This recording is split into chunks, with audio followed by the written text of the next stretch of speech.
O Concello de Pontevedra presentou hoxe este proxecto, o skatepark temporal que estará situado na Rúa Raíña Vitoria. Unha instalación adaptada a esta avenida e que será desmontable, para así poder trasladala con posterioridade a outras zonas da Boa Vila. A instalación que se vai facer é desmontável.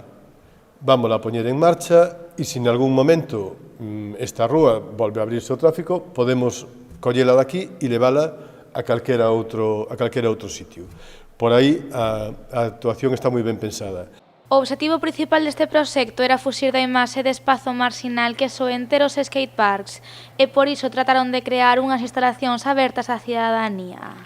Neste sentido, o Skate Praza estará dividido en dúas zonas, nas que se colocará unha baldosa de granito duns 15 centímetros de espesor e sobre a cal se situarán os diferentes elementos. O sistema constructivo que estamos baraxando de cara a que sexa reversible é facer unha lámina de plástico que para non tocar o asfalto existente, poñer unha base de hormigón ciclópeo ou un hormigón de limpeza que se desmontaría con facilidade e enriba poñer a baldosa tomada con area.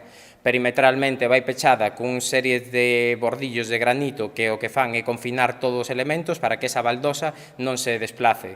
Despois, o día de mañá, se queremos retiralo, o que se faría é quitar o bordillo, que está así, son os elementos que están anclados ao chan, pero no momento que quitas un, xa podes empezar a desmontar a baldosa, collémola e levámola para outro sitio. A idea é poner unha serie de bordillos para grindar, unha barandilla,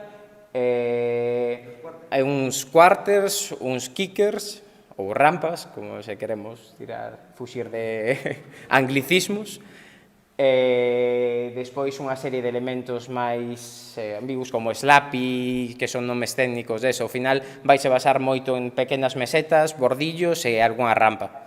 O edil de Obras non quiso falar aínda do custe que suporá este novo skatepark. O que sí quiso deixar claro Demetrio Gómez foi o motivo de por que se elixiu a Rúa Raíña Vitoria para a súa instalación.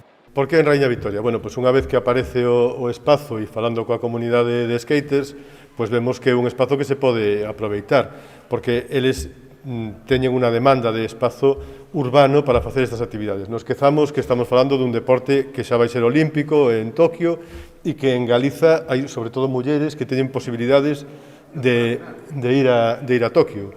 Por lo tanto, a partir de que xorde o espazo, pois entón é cando vemos que se pode facer aquí unha intervención.